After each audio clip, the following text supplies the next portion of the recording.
அவத்த சமான்ல Dude செய்து வச்சிருங்க. இதுதானே உங்க கையில வச்சிருங்க. ഇതിന്റെ ஸ்ட்ரக்சர் கேள்வி நான் உங்களுக்கு கொப்பியில தந்திருக்கிறேன். அந்த கொப்பியை இருக்க எடுங்க. இதுதானே இதுல திரவங்கள் ஏபிசி, திரவங்கள் ஏபிசி மூன்றும் தமக்குள் எல்லா வகையிலும் கலக்கும் தகவுள்ளன்னு சொல்லியிருக்கு. நாங்கள் அவத்தை சமநிலையில திரவ தொகுதிகள்ல கலக்கும் தகவு அற்ற திரவ தொகுதிகளும் பார்த்துறாங்க, கலக்கும் தகவு உள்ள திரவ தொகுதிகளும் பார்த்துறாங்க. இந்த கலக்கும் தகவு உள்ள திரவ தொகுதிகள்ல மூலக்கூற்றிடை கவர்ச்சி விசைகளை அடிப்படையாக கொண்டு நாங்கள் லட்சிய கரைசல்கள் மெய்க்கரைசல்கள் என்று பார்த்துறாங்க. மெய்க்கரைசல்களை மேலும் ரெண்டாக பார்த்துறாங்க, நேர்விலகல் கரைசல்கள் எதிர்விலகல் கரைசல்கள் சொல்லி. சரிதானே?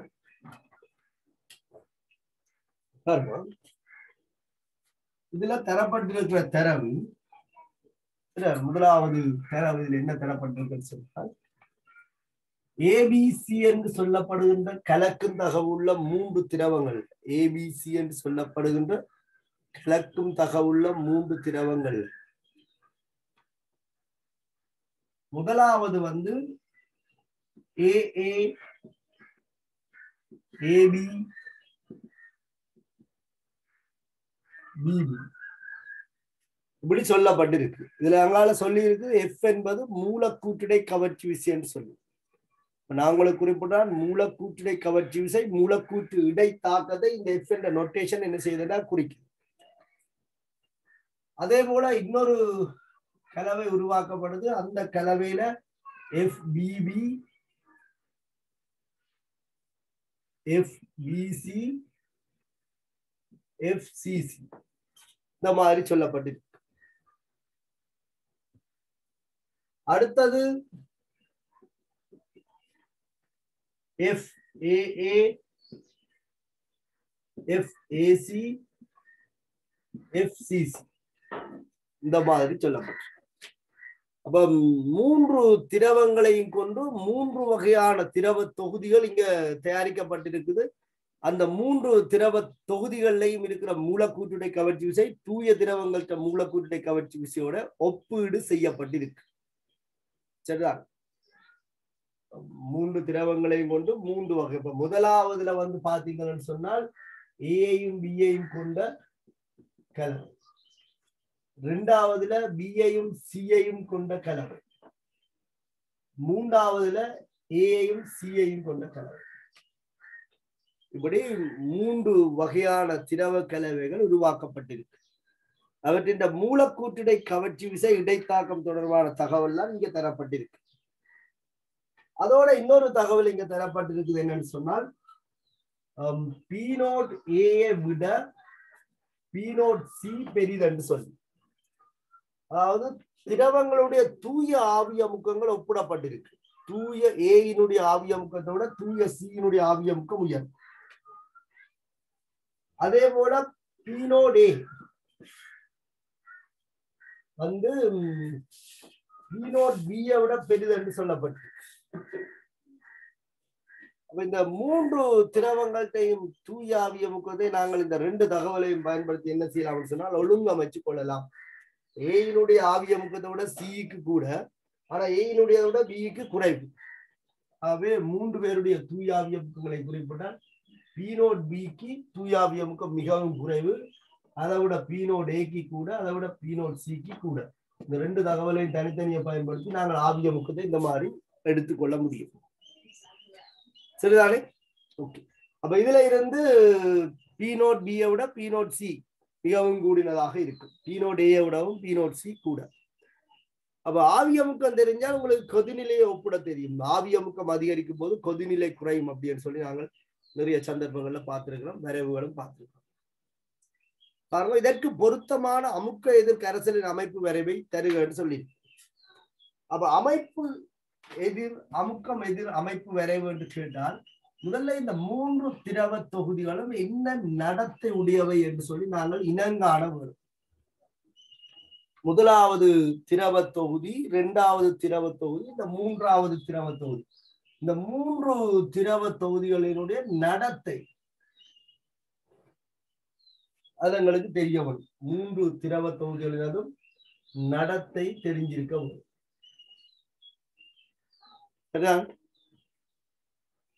அப்ப நாங்கள் ஏற்கனவே படிச்ச நாங்கள் தூய திரவங்களுடைய மூலக்கூற்றிடை கவர்ச்சி விசை கலவையினுடைய மூலக்கூற்றிடை கவர்ச்சி விசை இடைத்தாக்கத்துக்கு சமனாக இருந்தால் இந்த மாதிரியான கரைசல்களை நாங்கள் லட்சிய கரைசல் என்று சொன்னாங்க.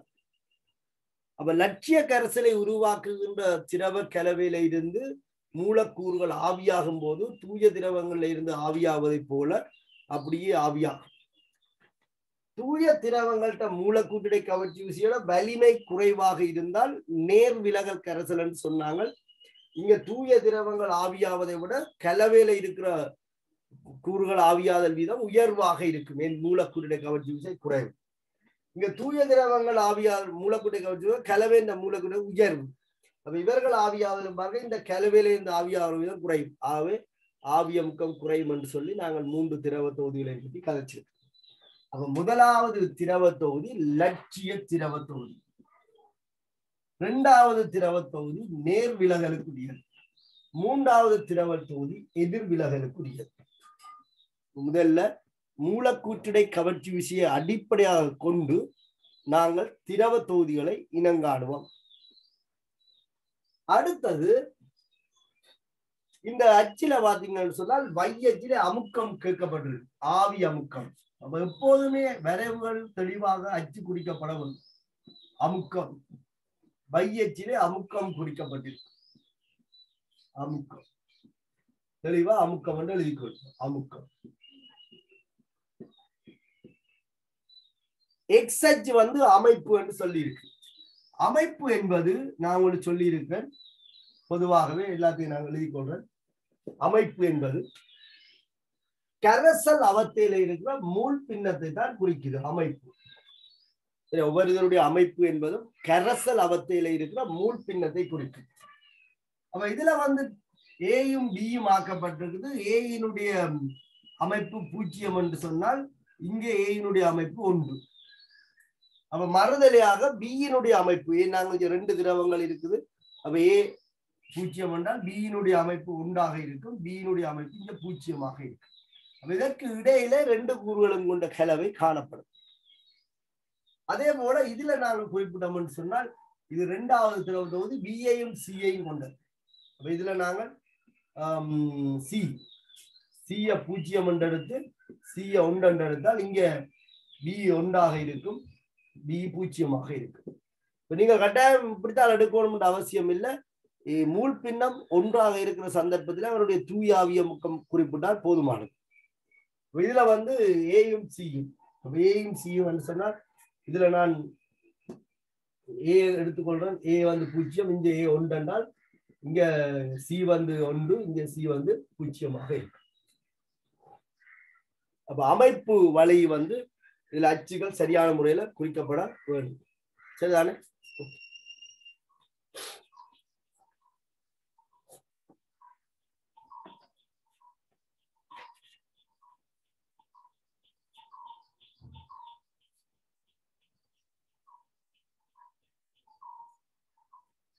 எல்லாரும் ஒரே கிடைமட்டத்தில் எடுத்தோம்னு சொன்னால் இந்த 3 ஆவியமுக்கங்களுக்கு இடையிலான ஒப்பீட்டையும் எங்களால காட்ட முடியும்.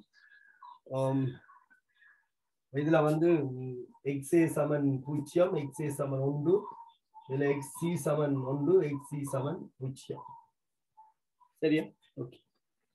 இப்ப தூய ஆவியமுக்கங்கள் ஏறுவரிசை ஒன்று இங்க தரப்பட்டிருக்கு. இப்ப முதலாவது கேள்வி, இதற்கு பொருத்தமான அமுக்க எதிர் கரைசல் அமைப்பு வரைவுன்னு சொல்லியிருக்கு.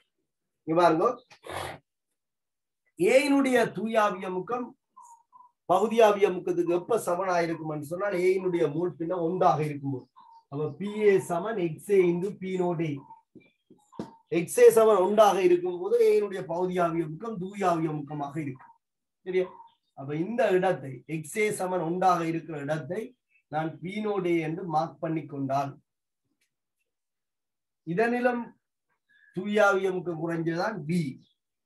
இதனிலும் தூயாவிய அமுக்கம் கூடினதான் சி. அப்ப அதை நீங்கள் கருத்துல ஒண்ணு இந்த வரைவு கீறப்பட வரும்.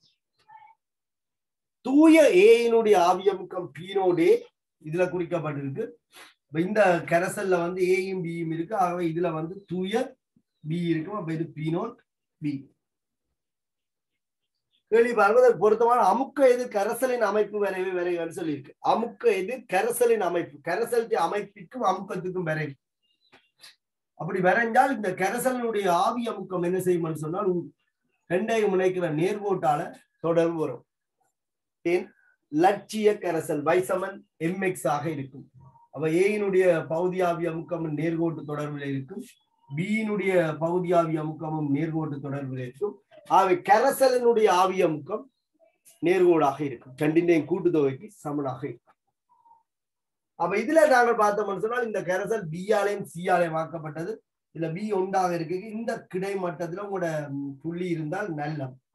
ஏன் எல்லாம் ஒரே கரைசல் என்பதால பீனோட் பி என்பது இந்த இடத்துல பரிமாணமாக இருந்தால் நல்லம். பியினுடைய பரிமாணம். அதே மாதிரி சியினுடைய மூல் பின்னம் ஒன்றாக உள்ள போது தூய ஆவியமுக்கம் சியினுடைய ஆவியமுக்கத்துக்கு சமனாகும். இந்த மட்டத்தில் ஏயினுடைய ஆவியமுக்கம் போகும் என்று சொன்னால் ஏயினுடைய ஆவியமுக்கத்தை விட சியினுடைய ஆவியமுக்கம் உயரும். ஆகவே நாங்கள் பீனோட் சி எழுதும் போது இதை கருத்துல கொள்ள வேண்டும். இதைத்தான் நான் உங்களுக்கு சொல்ல வாங்க. இந்த அச்சில பீனோட் பியை விட பீனோட் ஏ கூட, பீனோட் ஏ விட பீனோட் சி கூட என்பதை நாங்கள் தெளிவாக காட்டப்படும். இந்த கரைசல் பியையும் சியையும் கொண்ட கரைசல் ஒரு நேர் விலகல் கரைசல். அப்ப நேர் விலகல் கரைசல் என்று சொன்னால் ஆவியாகும் போது லட்சிய நடத்தையிலும் பார்க்க இலகுவாக ஆவியாகும். இப்ப பகுதி ஆவி அமுக்கம் லட்சிய நடத்தையில் எதிர்பார்க்கப்பட்டதோட உயர்வாக இருக்கும். ஆகவே கரைசலுடைய ஆவி அமுக்கமும் லட்சிய வாயுவை விட உயர்வாக இருக்கும். சரிதான்? அது உங்களுக்கு ஒரு குவிவு ஷேப்ல வந்து கரைசலுடைய ஆவி அமுக்கம் அமைப்போட மாறுறதை நாங்கள் பார்க்கலாம். இதுல ஏ இருக்கு. அப்ப ஏயினுடைய ஆவி அமுக்கம் இந்த கிடைமட்டத்துல பீனோட் ஏ இருக்கு, பீனோட் ஏ இருக்கும். இதுல எக்ஸி சியினுடைய ஆவி அமுக்கம். அப்ப இந்த கிடைமட்டத்துல சி இருக்கு, பீனோட் சி. பாருங்க, இந்த ரெண்டு கிராஃபையும் ஒற்றுமையை பாருங்க. இதுல இந்த பீனோட் ஏல இங்க வருது பீனோட், இந்த பீனோட் சில இந்த பீனோட் சி வருது. ஆக்சுவலி எங்கேயுமே ஏசியை குறிச்சு கொள்ளலாம். அப்ப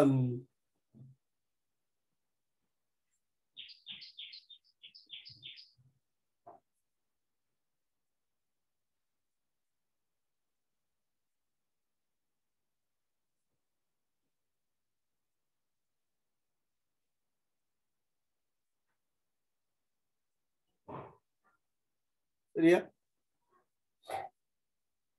உங்களுக்கு இந்த கரைசல் வந்து எதிர் விலகல் நடத்தை உடையது. ரெண்டு தூய திரவங்கள்ட்ட ஆவி அமுக்கம் ஸ்ட்ரெயிட் லைனால் இருந்தால் இவர் வந்து உட்குழிவாக காணப்படுவார். ஏன்? இவர் வந்து எதிர் விலகல் நடத்தை உடையவர். சரியா? இதுதான் இந்த கேள்விக்கான விட. இதற்கு பொருத்தமான அமுக்க எதிர் கரைசல் அமைப்பு விரைவை விரைகன்னு சொல்லியிருக்கு. இந்த மூன்று விரைவையும் பொருத்தமான முறையில கீறிவிட்டால் சரி. கரைசல் ஏபியின் அமைப்பு எதிர் கொதிநிலை பேரிடப்பட்ட விரைவை தருகன்னு சொல்லியிருக்கு. எங்களுக்கு லட்சிய கரைசல் ஒன்றின் அமைப்பு எதிர் கொதிநிலை விரைவு கீறலாம். அதை பாருங்க. ஆவி அமுக்கத்துக்கும் கொதிநிலைக்குமான தொடர்பு. சரி, அச்சுகளை நீங்க குறிச்சு கொள்ளுங்க. இதுல எக்ஸே சமன் 0, எக்ஸே சமன் 1. எக்ஸே சமன் 0, எக்ஸே சமன் 1 என்று சொன்னால் மறுதலையாக இதுல எக்ஸ்பி சமன் 1, எக்ஸ்பி சமன் 0 இருக்கும். ஆவி அமுக்கம் அதிகரிக்கும் போது கொதிநிலை குறையும். அப்ப இதுல வந்து டிஏ இருக்கும், ஏயினுடைய கொதிநிலை இருக்கும். ஆவி அமுக்கம் குறையும் போது கொதிநிலை அதிகரிக்கும். இதுல டிபி இருக்கு. ஆவி அமுக்கம் அதிகரிக்கும் போது கொதிநிலை குறையும். ஆனால் ஆவி அமுக்கத்திற்கும் கொதிநிலைக்குமான தொடர்பு ஏகபரிமாணமானது இல்லை என்று சொல்லியிருக்கேன். சரியா? அதாவது வெப்பநிலை சீராக அதிகரிக்கப்பட்டாலும் மூலக்கூற்றிடை கவர்ச்சி விசை சீராக உடையும் என்றில். சரியா? ஆகவே இது வந்து எப்போதும் உட்குழிவானதாக காணப்படும். ஒரு லட்சிய கரைசலுடைய கொதிநிலை அமைப்பு வலை வந்து எப்போதும் உட்குழிவானதாக காணப்படும். சரியா? கொதிநிலை அமைப்பு வலை எப்போதும் உட்குழிவானதாக காணப்படும். வெப்பநிலை சிறிது சிறிதாக அதிகரிக்கும் போதே அமுக்கம் பெரிதாக அதிகரிக்கும். அமுக்கம் சீராக அதிகரிக்குதுன்னு சொன்னால் வெப்பநிலை என்ன செய்யும்னா சீர் இல்லாமல் தான் குறையும். உங்களுக்கு அது தொடர்பான விளக்கங்கள் விளங்காட்டாலும் இந்த வெப்பநிலைக்கும் அமுக்கத்துக்குமான தொடர்பு ஏகபரிமாணம் இல்லை என்பது விளங்கினா சரி. இது அமுக்கம், இது வெப்பநிலை, இது ஏகபரிமாணம் இல்லை. அப்ப இவர் சீராக அதிகரிக்கிறார் என்றால் இவர் சீராக குறைய மாட்டார். அதாவது உட்குழிவாக எப்போதும். சரியோ? அப்ப இந்த வரைபோல் நோட் பண்ணிக்கொள்ளுங்க. மேலே அழிக்கிறேன்.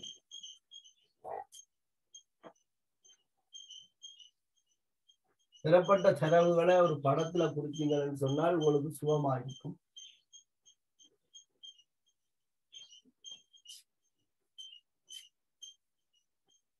இதுல பாருங்க, தரவு தந்திருக்கிறோம். P0B வந்து 4×10⁴ பாஸ்கல் என்று சொல்லி, P0B 4×10⁴ பாஸ்கல் என்று. P0A வந்து 6×10⁴ பாஸ்கல் என்று சொல்லி தரப்பட்டிருக்கு. A,Bயின் சமமூலர் வீத சமத்தில் உள்ள கரைசலுடன் சமநிலையில் உள்ள ஆவியின் அமுக்கம் என்று சொல்லி. அப்ப இந்த தரவு கவனமா பாருங்க. A,Bயின் சமமூலர் விகித சமத்தில் உள்ள கரைசலுடன் சமநிலையில் உள்ள ஆவி. அப்ப ரவோட்டரின் விதி எப்ப பயன்படுத்தப்படும்? ரவோட்டரின் விதி என்பது லட்சிய கரைசலுக்கு சமநிலையில் உள்ள கரைசல் மூல் பின்னத்தோட தொடர்பட்டு இருக்கு. அப்ப சமநிலையில சமமூல் இருக்குன்றால் இவருடைய மூல் என்னண்டா இவருடைய மூலும் எண். ஆகவே ஏயினுடைய மூல் பின்னமும் பியினுடைய மூல் பின்னமும் சமநிலையில் ஒன்றுக்கொன்று சமன். இதை நீங்கள் விளங்கிக் கொள்ள வேண்டும். ஆரம்ப மூல் பின்னங்களை சமநிலை மூல் பின்னங்களாக எடுக்க முடியாது. பழைய சிலபஸ்ல உள்ள சில கேள்விகள்ல அப்படி எடுக்கப்பட்டிருந்தாலும் அது ஒரு பொருத்தமற்றது. ரவோட்டரின் விதி வந்து சமநிலை மூல் பின்னத்தோட சம்பந்தப்பட்டது. அப்ப ஏயினுடைய சமநிலை மூல் பின்னம் அரைய. ஏன்னு சொன்னால் சமநிலையில ரெண்டு கூறுகளும் சமமூலர் விகித சமத்தில் இருக்குன்னு சொல்லி. ஆகவே மூல்கள் ரெண்டும் சமனாக இருக்கிறால மூல் பின்னமும் அரையாக இருக்கு. இதுல தூய ஏயினதும் தூய பியினதும் நிரம்பலாவிய அமுக்கங்கள் தரப்பட்டிருக்கு.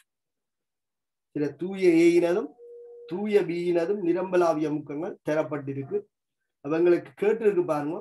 P0B 4×10⁴ பாஸ்கல், P0A 6×10⁴ பாஸ்கல் எனில் ஏபியின் சமமூலர் வீத சமத்தில் உள்ள கரைசலுடன் சமநிலையில் உள்ள ஆவியின் அமுக்கம் யாதென்று கேட்டு. சமநிலையில் உள்ள கரைசலுடன் சமநிலையில் உள்ள ஆவியின் அமுக்கம் யாதென்று கேட்டு. அதாவது இந்த சந்தர்ப்பத்தில் இந்த ஆவி அவத்தில் என்ன மொத்த அமுக்கம் ஏற்படுத்தப்படுது என்று கேட்டிருக்கு. அப்ப நாங்கள் உடனடியாக மொத்த அமுக்கத்தை காணலாது. அப்படின்னு சொன்னால் நாங்கள் ஒரு பிரஷர் மீட்டரை போட்டுதான் பார்க்கணும். கணித்தல் மூலம் பார்க்கணும்னு சொன்னால் ஒவ்வொருவருடைய பகுதியாவி அமுக்கத்தையும் பார்க்கலாம். அப்ப இந்த வாயு அவத்தில ஏயினுடைய பகுதியாவி அமுக்கம் என்ன, பியினுடைய பகுதியாவி அமுக்கம் என்னன்னு சொல்லி நாங்கள் கணிச்சிட்டோம்னா ரெண்டிலேயும் கூட்டுத்தொகை ஆவியமுக்கமாக இருக்கு. அப்ப இது ஒரு லட்சிய கரைசல் என்று நாங்கள் ஏற்கனவே சொல்லி இருக்கோம். அவர் ரவோட்டரின் விதியை பிரயோகிக்கலாம். ஆவி அவத்தில ஒரு கூறால் ஏற்படுத்தப்படும் இந்த பகுதியாவி அமுக்கம் கரைசல் அவத்தையில இருக்கிற மூல் பின்னம் அதனுடைய தூயாவி அமுக்கத்தின் பெருக்கத்திற்கு சமனாக இருக்கு. சரி, ஆவி அவத்தையில ஏற்படுத்தப்படுகின்ற பகுதியாவி அமுக்கம் வந்து கரைசல் அவத்தையில இருக்கிற மூல் பின்னம் அதனுடைய தூயாவி அமுக்கத்தின் பெருக்கத்துக்கு சமம். அப்ப ஏயினுடைய பகுதியாவி அமுக்கம் சமன், ஏயினுடைய மூல் பின்னம் சமமூலர் கலவை என்பதால அரை. விளங்கிக் கொள்ளுங்கள், சமமூலர் கலவை என்பதால அரை. அதனுடைய தூய ஆவியமுக்கம் தந்திருக்கு 6×10⁴ பாஸ்கல். 6×10⁴ பாஸ்கல். ஆகவே PA வந்து 3×10⁴ பாஸ்கலாக இருக்கு. 3×10⁴ பாஸ்கலாக இருக்கு. இதே போல நாங்கள் PBயையும் கணிக்கலாம். அதுவும் மூல் பின்னம் அரை. அவருடைய தூய ஆவியமுக்கம் 4×10⁴ பாஸ்கல். அவங்களுக்கு 2×10⁴ பாஸ்கலாக இருக்கு. ஆவி அவத்தையில இருக்கிற ஏயினதும் பியினதும் பகுதியாவி அமுக்கங்கள் கணிக்கப்பட்டிருக்கு. ஆவி அவத்தையில இருக்கிற ஏயினதும் பியினதும் பகுதி ஆவி அமுக்கங்கள் கணிக்கப்பட்டிருக்கு. கேள்வி என்னன்னு சொல்லிருக்க, சமநிலையில் ஆவியின் அமுக்கம் வந்து கேட்டிருக்கு. அப்ப சமநிலையில் ஆவியின் அமுக்கம் என்றா சமநிலையில இப்ப என்னென்ன ஆவி இருக்கு? ஏயும் இருக்கு, பியும் இருக்கு. ஆகவே மொத்த ஆவி அமுக்கத்தை தான் அப்படி சமநிலையில் உள்ள ஆவி அமுக்கம் சொல்லி கேட்டிருக்கோம். அப்ப நாங்கள் டோல்டன் பகுதி அமுக்க விதிப்படி மொத்த அமுக்கம் பகுதி ஆவி அமுக்கங்கள் கூட்டுத்தொகைக்கு சமன். இதுல ஏயினுடைய பகுதி ஆவி அமுக்கம் 3 தர 10 பியினுடைய பகுதி ஆவி அமுக்கம் 2 தர 10. ஆகவே எங்களுக்கு மொத்த அமுக்கம் இதுல இருந்து கணிக்கக்கூடியதாக இருக்கும். சரியா? அவ ஆவியினுடைய அமுக்கம் 5 தர 14 பஸ்கலாக இருக்கும். சாதாரணமாக ஒரு தியரியை அடிப்படையாக இந்த கேள்வி போய்கொண்டு இருக்கு. சரி, இப்ப பாருங்க, ஏகம பியின் புரிதொரு கரைசலுடன் அப்படி சொல்லி ஏகம பியின் புரிதொரு கரைசலுடன் சமநிலையில் உள்ள ஆவியின் அமுக்கம் 4 தர 14 பஸ்கல் ஆகும் என்று சொல்லியிருக்கு. இதுக்கு இந்த வரைவு உங்களுக்கு தர்க்க ரீதியாக யோசிக்கிறதுக்கு ஹெல்ப் பண்ணும். எந்த ஒரு சந்தர்ப்பத்திலையும் பாருங்க, எந்த ஒரு சந்தர்ப்பத்திலையும் கலவையினுடைய ஆவி அமுக்கம் ரெண்டு பேர்த்த தூய ஆவி அமுக்கங்களுக்கு இடையில தான் ஒரு லட்சிய வாயுவுக்கு லட்சிய கரைசலுக்கு காணப்படும். அப்ப லட்சிய கரைசல் ஒன்றின் ஆவி அமுக்கம்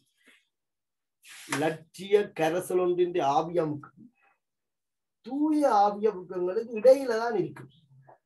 அப்ப இவர் சொல்றார், ஏயும் பியையும் கொண்டு ஆக்கப்பட்ட ஒரு கரைசலாம் ஆவி அமுக்கம் 4 தர 14 பஸ்கலாக இருந்தால் என்ன வழி, இந்த சமநிலையில இருக்கிற ஆவி அமுக்கம் 4 தர 14 பஸ்கலாக இருந்தார். அப்ப இது எப்ப சாத்தியம்? இந்த புள்ளியில் மட்டும்தான் சாத்தியமே. இந்த இஞ்சால ஏ இருந்தால் அதன் ஆவி அமுக்கம் அதிகரிக்க ஒழுகிச்சு. அதாவது இவர் சொன்ன அந்த கலவை ஏபி என்று சொன்னாலும் அங்க என்ன இல்லை என்றால் ஏ இல்லை. இது ஒரு தூய பியை மட்டும் கொண்ட கலவை. அதான் நாங்கள் இந்த கிராஃப்ல இந்த புள்ளியை எடுத்து காட்டுறோம். தூய திரவம் உள்ள போது அதன் ஆவி அமுக்கம் என்னன்னு சொல்லி. சரியா? அப்ப உண்மையில இது ஒரு கலவையே இல்லை, இது ஒரு தூய திரவம். அப்ப விடியவர்கள் நோட் பண்ணி கொடுப்போம். ஏபியின் புரிதொரு கரைசலுடன் சமநிலையில் உள்ள ஆவியின் அமுக்கம், அதாவது மொத்த ஆவி அமுக்கம் 4 தர 14 பஸ்கல் ஆகும் சொல்லிருக்கோம். எப்ப 4 தர 14 பஸ்கல் ஆகும்? இது தூய பியினுடைய ஆவி அமுக்கம். அப்ப பி மட்டும் இருந்தால்தான் இது சாத்தியம். சரிதானே? அப்ப இப்படி எழுதி கொள்வோம். மேற்படி கரைசலில் ஆவியின் அமைப்பு யாதென்று கேட்டிருக்கு. தூய திரவம் இருந்தால் தூய திரவம் அது மட்டும் தானே ஆவியாகும். அப்ப ஆவியவத்தில குறித்த வெப்பநிலையில பி மட்டும் இருந்தால்தான் இது சாத்தியப்படும். அப்ப ஆவியின் அமைப்பு என்னன்னு கேட்டால் தூய பி. சரி, எழுதிக்கொள்ளுங்க. அது இந்த நிரம்பலாவியா முக்கியம். எழுதிக்கொள்ளுங்க. ஆவியின் அமைப்பு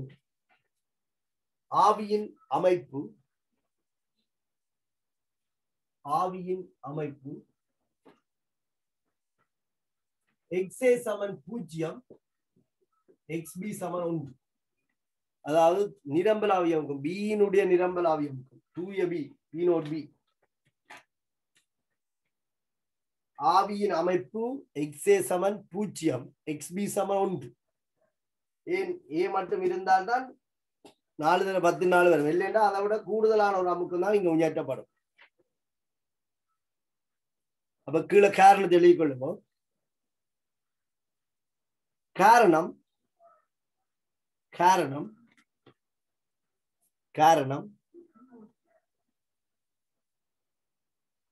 தூய பியின்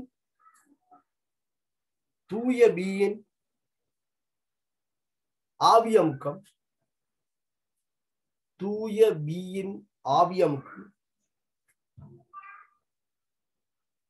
4 தர 14 பஸ்கல். தூய பியின் ஆவி அமுக்கம் 4 தர 14 பஸ்கல்.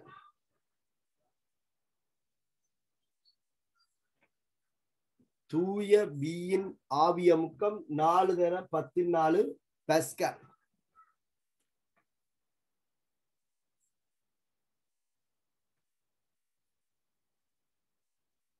தூய ஏயின் ஆவியமுக்கம் தூய ஏயின் ஆவியமுக்கம்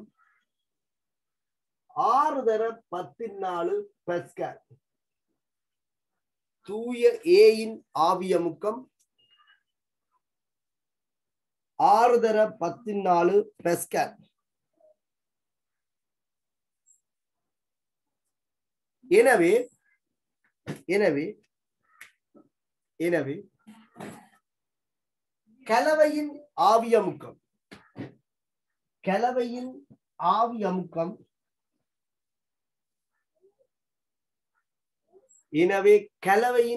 ஆவியமுக்கம்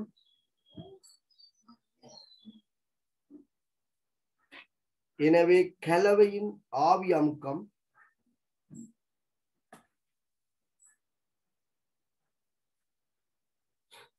கலவையின் ஆவியமுக்கம்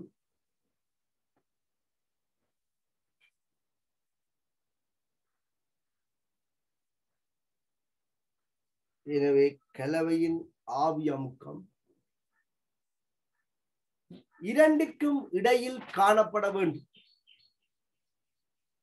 இரண்டுக்கும் இடையில் காணப்பட வேண்டும்.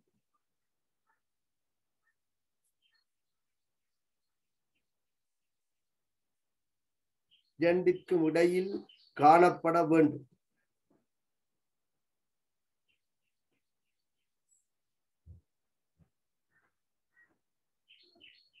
இரண்டிற்கும் இடையில் காணப்பட வேண்டும்.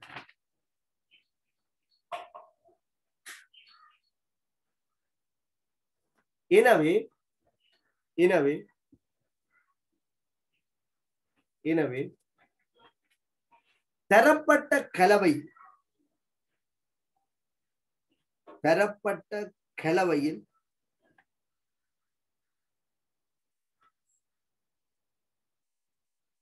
தரப்பட்ட கலவையில் ஏ இல்லை. ஏன்? ஏயும் பியும் இருந்திருந்தால் ஆவியமுக்கம் ரெண்டுக்கும் இடைப்பட்ட ஒரு பெருமானம் தான் வந்திருக்கும். இங்க தூய வீண்டி ஆவியமுக்கம் மாறதால தரப்பட்ட கலவையில ஏண்டி ஆவியமுக்கம் இல்லை. தரப்பட்ட கலவையில் ஏ இல்லை, பி மட்டும் உண்டு. அதனாலதான் சொன்ன மூல் பின்னம் எக்ஸ்ஏக்கு 0 எக்ஸ்பிக்கு உண்டுன்னு சொன்ன. தரப்பட்ட கலவையில் ஏ இல்லை, பி மட்டும் உண்டு.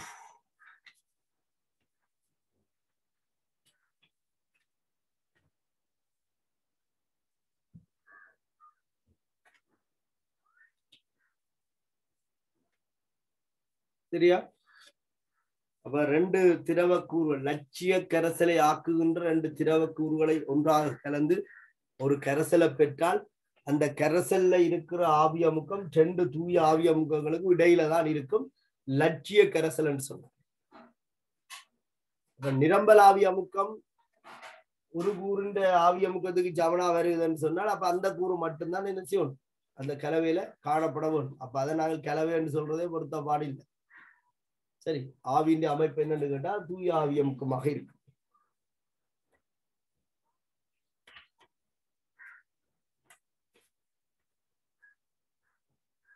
அடுத்த பாருங்க, நீரினுடைய அவத்தை வரைவு தரப்பட்டிருந்தது. எல்லாம் கூட நோட்ஸுக்குள்ள இருக்கு.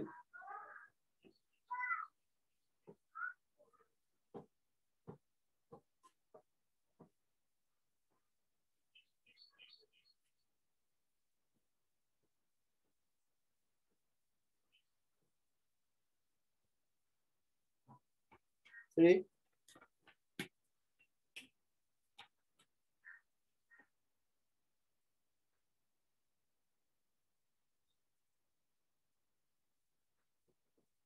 அவத்தை வரைவு நீரின் நீர் திண்ம நிலையில இருக்கும். வெப்பநிலையை அதிகரிக்கும் போது திண்மத்தினுடைய வெப்பநிலை அதிகரிக்கும். ஆவியாதல் எல்லா வெப்பநிலையிலும் நடக்கும். திண்மமும் ஆவியாகும். சரியா? ஒரு நிலையில இந்த திண்மம் திரவமாக உருக ஆரம்பிக்கும், திண்மம் திரவமாக மாறும். அந்த திரவம் தன் ஆவியோட சமநிலையில இருக்கும். அதனால 3 அவத்தைகள் உருவாகுது. YH நாங்கள் அமுக்கத்தையும், XH வெப்பநிலையை கெல்வின் அலகிலே கொண்டால் நீர் இதுல குறிப்பிடப்பட்டது D, இது B, இந்த புள்ளி B, இது C, இது A. சரி, நீரின் அவதி வெப்பநிலை என்பதனால் யாது விளங்குகிறீர் என்று கேட்டிருக்கு. நீரின் அவதி வெப்பநிலை அப்ப கவனிச்சு கொள்ளுங்க. அவதி வெப்பநிலை என்பது அவதி கோணம் போல. முறிகோணம் 90 பாகையாக இருக்கிற படுகோணத்தை நாங்கள் அவதி கோணம் என்று சொல்றோம். அதை விட படுகோணம் ஒரு கொஞ்சம் அதிகரித்தாலும் படுகோணம் சமன் தெரிகோணமாக முழு உட்தரிப்புக்கு உட்படும். அது போலதான் ஒரு குறிப்பிட்ட வெப்பநிலை, இந்த அவதி வெப்பநிலையில ஒரு வாயு இருக்கைக்குள்ள மேக்சிமம் அமுக்கத்தை பிரிவு அந்த வாயுவை திரவமாக்க முடியும். அந்த வெப்பநிலையிலும் மிக குறைஞ்சளவேனும் அதிகரித்தால் நாங்கள் என்னதான் அமுக்கத்தை அதிகரித்தாலும் அதை திரவமாக்க முடியாது. அதுதான் அந்த போர்டர் வெப்பநிலை. அப்ப வாயுக்களை திரவமாக்கும் போது அந்த வாயு ஒரு குறித்த வெப்பநிலையிலும் குறைந்த வெப்பநிலையில காணப்பட வரும். குறித்த வெப்பநிலையிலும் குறைந்த வெப்பநிலையில ஒரு வாயு இருந்தால்தான் இந்த வாயுவை அமுக்கத்தை அதிகரிப்பதன் மூலம் திரவமாக்கலாம். அந்த வெப்பநிலையை தாண்டி ஒரு வாயு இருந்தால் நீங்க என்னதான் அமுக்கத்தை பிரிவச்சாலும் அந்த வாயுவை திரவமாக்க முடியாது. அந்த குறித்த வெப்பநிலையை நாங்கள் அவதி வெப்பநிலை என்று சொல்லுவோம். அப்ப அவதி வெப்பநிலை என்று நாங்கள் குறிப்பிடும் போது நீர் திரவமாக கூடிய வெப்பநிலை அல்லது CO2 திரவமாகக்கூடிய வெப்பநிலை, எந்த ஒரு பதார்த்தமும் திரவமாகக்கூடிய உச்ச வெப்பநிலை அவதி வெப்பநிலை.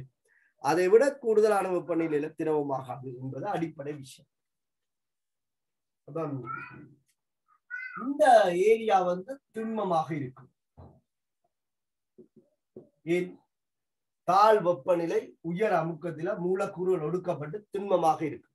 அப்ப வெப்பநிலையை அதிகரித்து கொண்டு போகும்போது அது தன்னுடைய உருகு நிலையை அடைவதற்கு இடையில அந்த திண்மம் என்ன செய்யும் சொன்னால் ஆவியாகும். ஆகவே இதனிலும் குறைஞ்ச வெப்பநிலையில இது ஆவி அவத்தையை தோற்றுவிக்கும். உருகு நிலையை அடைஞ்சோட அது திரவமாக மாறும், திரவம் ஆவியாக மாறும். அதனால 3 அவத்தைகளை நாங்கள் இந்த விரைவில் பார்க்கக்கூடியதாக இருக்கு. மிக தாழ் வெப்பநிலை அமுக்கத்துல ஒரு அவத்தையும், ஒரு குறிப்பிட்ட வெப்பநிலைக்கு அங்கால, அதாவது அந்த திரவத்திட்ட உருகு நிலைக்கு அங்கால திரவ அவத்தையும் நாங்கள் பார்க்கலாம்.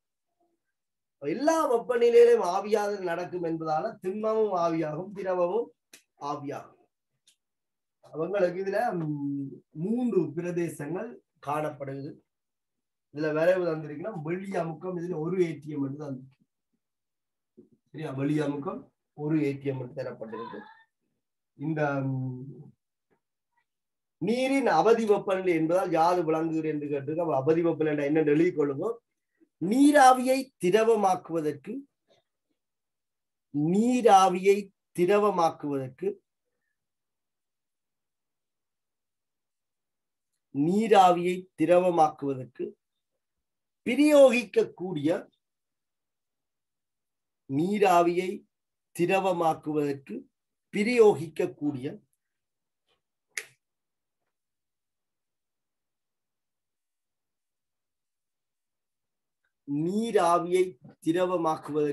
பிரயோகிக்கக்கூடிய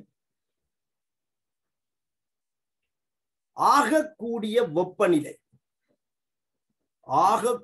வெப்பநிலை, இதுக்கு மேல வெப்பநிலையை பிரயோகித்தால் திரவமாக்க முடியாது. அதான் நீராவியை திரவமாக்கக்கூடிய ஆகக்கூடிய வெப்பநிலை. நீராவியை திரவமாக்குவதற்கு பிரயோகிக்கக்கூடிய ஆகக்கூடிய வெப்பநிலை தான் நீரின் அவதி வெப்பநிலை. அப்ப இந்த ஆகக்கூடிய வெப்பநிலையில திரவமாக்குறதுக்கு பயன்படுத்துற அமுக்கம் வந்து அவதி அமுக்கம் என்று அழைக்கப்படும். அந்த சந்தர்ப்பத்துல ஒரு மூல் வாயு கொண்டிருக்கிற கனவளவு அவதி கனவளவு என்று அழைக்கப்படும். இரண்டாவது கேள்வி கேட்கப்பட்டது, நீரின் 3 பௌதிக நிலைகளும் ஒருங்கே சமநிலையில் காணப்படுவதற்கான வெப்பநிலை அமுக்கம் என்பதை குறிப்பிடுன்னு சொல்லி, அதாவது நீரின் மும்மை புள்ளி சம்பந்தமாக கதைச்சார். இந்த புள்ளியில திண்மம் தன் ஆவியோட சமநிலையில இருக்கு, திண்மம் தன் திரவத்தோட சமநிலை இருக்கு, இந்த திரவம் தன் ஆவியோட சமநிலையில இருக்கு. அந்த சந்தர்ப்பத்துல என்ன அமுக்கம் என்ன வெப்பநிலை இருக்குன்னு நாங்கள் தெரிஞ்சிருக்க வேண்டும். அமுக்கம் 0.006 ATM, மிக தாழ் அமுக்கம் 0.006 ATM. வெப்பநிலை 273.16 கெல்வின். 273.16 கெல்வின். அப்ப நீரின் உருகுநிலை என்ன? உருகுநிலை 0.006 ATM வெளிய அமுக்கத்தில 273.16 கெல்வின். இந்த உருகுநிலை கொதிநிலை எல்லாமே வெளி அமுக்கத்தால பாதிக்கப்படும். இப்ப வெளி அமுக்கம் 1 ATM ஆக இருக்கும்போது திண்மம் உருகும். அந்த வெப்பநிலை தான் நீரின் சாதாரண உருகுநிலை. வெளி அமுக்கம் வளிமண்டல அமுக்கமாக இருக்கு 1 ATM. அந்த டைம்ல நீர் என்ன வெப்பநிலையில உருகுது என்று சொன்னால் 273.15 கெல்வின் வெப்பநிலையில உருகும். 273.15 கெல்வின் வெப்பநிலையில உருகும். அதாவது வெளி அமுக்கம் 1 ATM ஆக உள்ள போது நீரின் உருகு நிலை 273.15 கெல்வின். வெளி அமுக்கம் 1 ATM ஆக இருக்கும் போது நீரின் கொதிநிலை இந்த புள்ளி எங்க வந்து வெட்டுதோ அந்த இடத்துல இருக்கு. அது 373.15 கெல்வினாக இருக்கு. 373.15 கெல்வின். அப்ப உங்களை கேட்டிருக்கு, நீரின் 3 பௌதிக நிலைகளும் ஒருங்கே சமநிலையில் காணப்படுவதான வெப்பநிலை 273.16 கெல்வின், அமுக்கம் 0.006 ATM. சரியா? இந்த படத்தை குறிக்கொள்ளுங்க. இந்த படத்துல சரியான முறையில குறிச்சு கொள்ளுங்க. மேலே நீர் குறிப்பிட்ட அமுக்கத்தை விட குறைந்த அமுக்க பெறுமதியில் பனிக்கட்டியின் வெப்பநிலை உயர்த்தப்படும் எனில் இந்த அமுக்கத்திலும்